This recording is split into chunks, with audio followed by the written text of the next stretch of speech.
¡Zas! Que lo agarran. Entonces, ¿qué le dice? Pues azúcar, pendejo. Que ya estamos grabando. Ops. Ya prendiste el micro otra vez. ¿Verdad, Ajawik? Tentei contar, tentei cantar, tentei just la la la la. Tentei tocar. Hola. Soy Carlos Locuendo. Y esto es Loxy 3. Rompiendo el cerco informativo de los canales oficiales. Y hoy les voy a leer un texto que escribió Guillermo Elmeira. Espero que podamos discutirlo, y aprender todos un poco de la experiencia dialéctica. Com seu cantar, com seu just la la la la. Just like this rainstorm, this August day song, I dream of places far beyond. Que sigue siendo válido en el pensamiento de Trotsky, quien fue asesinado en México hace 47 años. Y hoy reaparece como referente teórico en importantes círculos cubanos y hasta en los discursos de Hugo Chávez.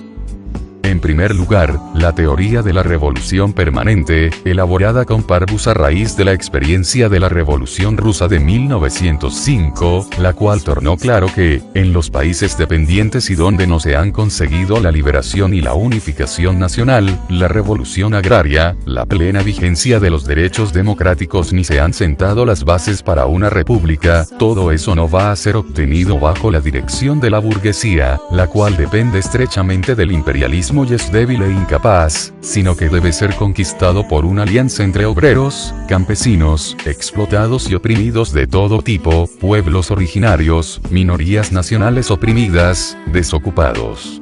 En nuestra época, cuando la inmensa mayoría de la humanidad no ha conseguido aún las conquistas de la Revolución Francesa y... En escala mundial, asistimos a la lucha por repetir la hazaña de los Sansculottes en 1789, esa revolución democrática, para triunfar, debe ir más lejos, ser anticapitalista, desarrollarse en forma socialista. También su visión internacional de los procesos, su combate a la idea staliniana de la posibilidad de construir el socialismo en un solo país que consideraba la política exterior solo como un medio para lograr equilibrios y ganar tiempo para esa construcción puramente nacional, y nacionalista, aislada. Trotsky, junto con Lenin, comprendía en efecto que la revolución es más fácil en los eslabones más débiles de la cadena capitalista, los países semicoloniales y dependientes, dada la debilidad del Estado, pero veía que el socialismo solo puede ser mundial, como lo es el capitalismo, y la inserción de todos los países en ese sistema dominante hace que la política internacional sea también nacional y viceversa y, por lo tanto, que en los países dependientes es más difícil la construcción de las bases mínimas para el socialismo, como el fin de la ignorancia, de la miseria, del autoritarismo, del atraso cultural y técnico. De ahí la otra parte de la revolución permanente. La necesidad de culminar las revoluciones socialistas en escala local, nacional, con la extensión del socialismo a escala mundial y, como corolario, la necesidad de ayudar solidariamente a otros pueblos en su lucha anticapitalista y de educar a los trabajadores en revolución en una visión universal, que una naturalmente la defensa de la revolución en el plano nacional con el internacionalismo revolucionario. La actitud de países pobres como Venezuela... Disculpen. Estoy un poco agripado. Repito. La actitud de países pobres como Venezuela o Cuba en su ayuda solidaria se inscribe, conscientemente o no, en esta línea del pensamiento de Trotsky, que Lenin compartía.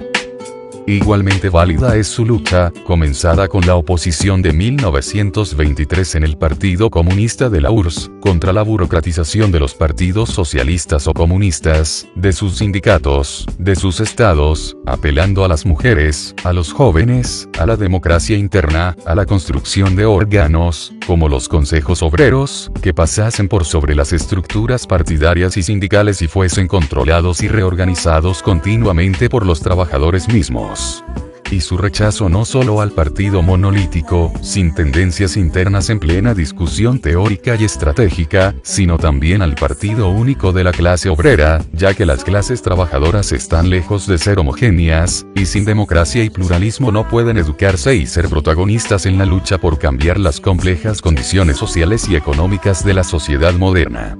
Algunas sectas trotskistas que repiten al peor Trotsky, con el partido somos todo, sin el partido no somos nada, para reforzar un centralismo nada democrático olvidan al Trotsky defensor de la democracia en el partido, al hombre del programa de transición de la Cuarta Internacional, escrito 2 años antes de su asesinato.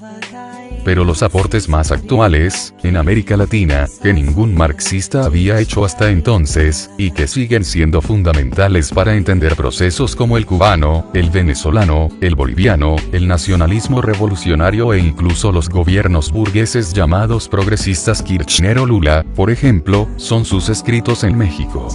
Su caracterización del gobierno de Lázaro Cárdenas, su defensa contra el imperialismo manteniendo al mismo tiempo la independencia política frente a él y tratando de desarrollar la independencia política de los trabajadores que lo seguían, su análisis de los sindicatos como órganos cada vez más integrados en el Estado capitalista, la necesidad de conseguir la independencia de clase frente a los partidos burgueses construyendo un partido obrero basado en las organizaciones de tipo sindical obreras y campesinas, mantienen y acrecientan toda su vigencia. Los sismos transforman en dogmas eclesiásticos, en pensamiento cerrado, talmúdico, lo que fue elaboración abierta a partir de la unidad entre teoría y práctica y de la realidad misma. Al igual que Marx, que rechazaba ser marxista debido a los discípulos que le habían tocado en suerte y que decía que había sembrado dragones y recogido pulgas, Trotsky se oponía a ser llamado trotskista y negaba que existiese el llamado trotskismo, pues este para él era solo el pensamiento de Marx y el de Lenin. Hay, sin embargo, algunas capillas raquíticas que prescinden de las ideas de Trotsky pero lo mencionan tal como los secuaces de todas las religiones utilizan sus respectivas sagradas escrituras. Eso no es culpa del revolucionario ruso pero obliga a ir directamente a la rediscusión masiva, donde se quiere avanzar hacia el socialismo, como en Cuba o en Venezuela, de los escritos de Trotsky desde 1923 y, particularmente, a sus escritos sobre América Latina. No hay nada más iluminante, apasionante, actual. No se olviden de mandar sus comentarios a la página 1320producciones.blogspot.com donde encontrarán muchas cosas de interés. Además de que podrán sugerir los temas de mis próximos videos. Por hoy es todo aquí en Lopsy 3. Nos veremos muy pronto y sigan blogueando.